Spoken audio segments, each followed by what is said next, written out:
ख्रिस्त में प्यारे भाइयों और बहनों, आज संत डोमिनिक के आदर में नवीना प्रार्थना का तीसरा दिन है और आज का विषय है संत डोमिनिक का छात्र जीवन। विद्यार्थी जीवन स्वर्णिम जीवन होता है। एक छात्र के रूप में संत डोमिनिक के जीवन के बारे में यह कहावत सच है। उनके पिता फेलिक्स डे गुज़मन और माता जेन उनके पहले शिक्षक थे। उन्होंने अपने बेटे को सद्गुणों से भरा और सत्कार्यों की ओर प्रभावित किया, जिससे डोमिनिक ने अपने भविष्य के लिए एक सुदृढ़ नींव पाई। 7 साल की उम्र में डोमिनिक को उनके मामा के पास भेजा गया, जो एक पल्ली पुरोहित थे, जिनके अधीन उन्होंने पढ़ना और लिखना सीखा, व्याकरण और लैटिन का अध्ययन किया, कलीसिया के प्रार्थना के भजन स्तोत्र और भजन स्तुति को कंठस्थ किया, मंत्रोच्चार में और पूजन विधि के पुस्तकों के उपयोग में प्रशिक्षित हुए। 14 वर्ष की उम्र में डोमिनिक पेलेंसिया विश्वविद्यालय गए, जहां उन्होंने कला और धर्मशास्त्र का अध्ययन किया। जबकि पेलेंसिया में एक अकाल पड़ा और लगभग पूरा स्पेन उजाड़ हो गया।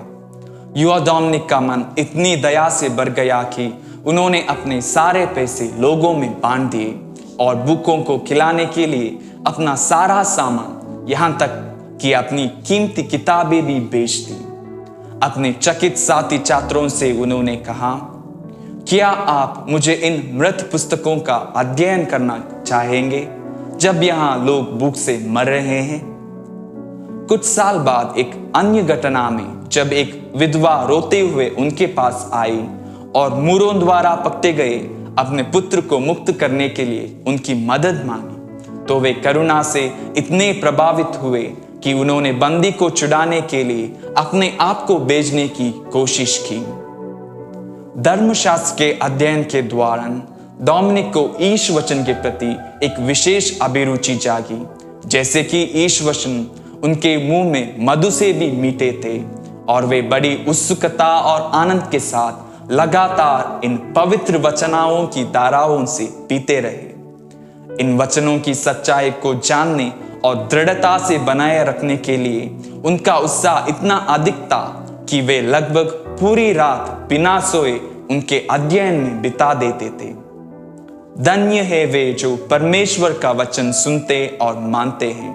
वास्तव में डोमिनिक धन्य थे, क्योंकि उनका दिल ईश्वरीय शब्दों और वस्तुओं का भंडार था और उनके वचन, कर्म और चरित्र स्पष्ट रूप से उनके दिल में जो छिपा हुआ था उसे व्यक्त करते थे। जीवन भर उन्होंने ईश वचनों के प्रति अपना प्रेम बनाए रखा और वे उनकी आध्यात्मिकता के स्रोत बन गए।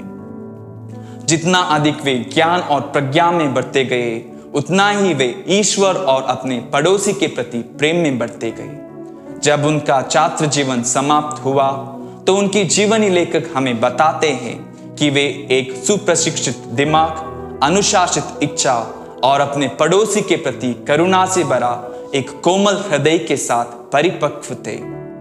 उन्होंने अपना छात्र जीवन तो समाप्त किया, लेकिन अपने दिव्य शिक्षक यीशु मसीहा के विनम्र और आज्ञाकारी छात्र बनना कभी समाप्त नहीं किया।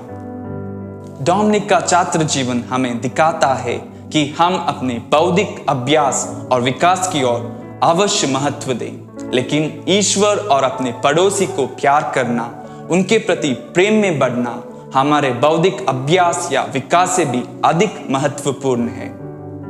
परमेश्वर के प्रेम में बढ़ने के सर्वोत्तम तरीकों में से एक है संत डोमिनिक की तरह ईश वचन के प्रेम में पढ़ना, उन्हें सुनना, पढ़ना, उन पर मनन चिंतन करना तथा उनको अपनाना और जीना।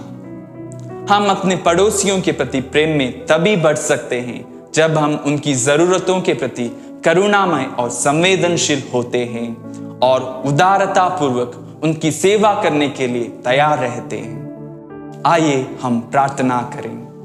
हे प्रभु, संत डोमिनिक की मध्यस्थता द्वारा हमें यह कृपा दे कि हम आपको अपने सारे मन, दिल, प्राण और बुद्धि के साथ सभी चीजों से बढ़कर प्यार करें और उसके साथ ही साथ हम अपने पड़ोसियों को अपने ही समान प्यार करें। आमीन। संत डोमिनिक से प्रार्थना। हे मधुर आशा जिसे आपने उन लोगों को दी है जो आपकी मृत्यु के समय रोए, यह आश्वासन देते हुए कि आपके जाने के बाद आप अपने बच्चों की सहायता करेंगे। पूर्ण कर हे पिता जो आपने कहा था और अपनी प्रार्थनाओं द्वारा हमारी सहायता कर। आप जो बीमारों रोगियों को चंगा करके दिव्य रोशनी से आलोकित करते हुए यीशु से हमारे लिए प्रार्थना करें कि वे हमारे पीड़ित हृदयों को स्वस्थ करें। पूर्ण कर हे पिता जो आपने कहा था और अपनी प्रार्थनाओं द्वारा हमारी सहायता कर। पिता और पुत्र और पवित्र आत्मा की महिमा होवे। पूर्ण कर हे पिता जो आपने कहा था और अपनी प्रार्थनाओं द्वारा हमारी सहायता कर। हे दिव्य पिता संत डोमिनिक, हमारे लिए प्रार्थना कर कि हम क्रिस्त के प्रतिज्ञाओं के योग्य बन जाए। हम प्रार्थना करें। हे प्रभु, तूने अपनी कलीसिया को अपने धर्मवीर संत डोमिनिक की पवित्रता और शिक्षा द्वारा प्रेरित किया। उनका पुण्य प्रभाव तथा शिक्षा माता कलीसिया की सहायता के लिए पहुँचे। उनकी मध्यस्थता द्वारा हमारी दैनिक आवश्यकताओं और आध्यात्मिक ज़रूरतों को पूर्ण कर। हमारे प्रभु यीशु क्रिस्त के द्वारा, आमीन।